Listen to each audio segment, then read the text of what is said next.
I curse because napaka-corrupt nyo. Nobody believes in any pronouncement of any customs official.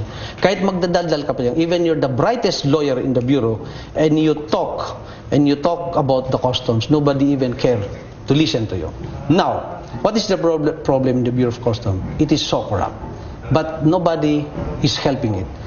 Any reforms in the Bureau that is not supported by the people is definitely going to fail. So we need to bridge the gap between the Bureau of Customs and the people. Okay. We need an effective communicator. So, who are they? The former basketball players? Yes. Why them? Why?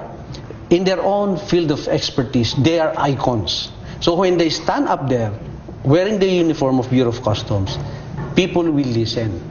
Even at least listen for a while. So, sir, let me clarify. You hired them para gumanda po yung imahe ng Bureau of Customs, is that it? So people will start believing? No, not just that.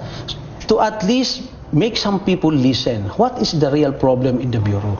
Because we cannot reform the Bureau if it's not supported by the people. Again, if we will continue to be isolated, the Bureau of Customs will continue to be what it is today. Okay. So we need to bring the people closer to the Bureau. So that's the point. So, sir, ano yan? Meron ho silang regular na salary? May sweldo ho sila? Yes. Some of them who are now really evolving as an employee of the Bureau, nagseseminar na yung iba so that they will know to perform specific duties.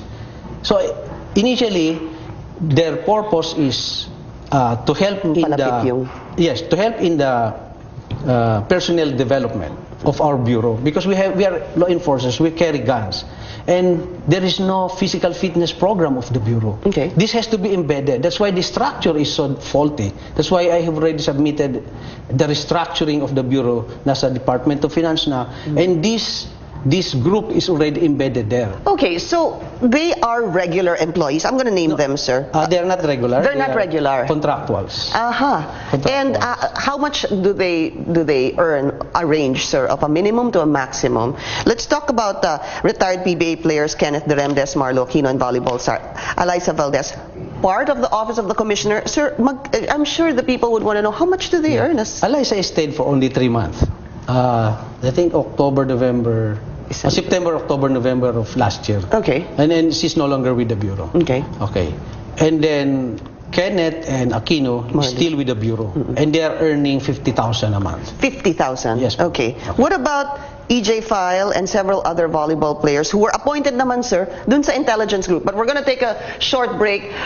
Commissioner Faldon will answer that. This is The Source on CNN Philippines.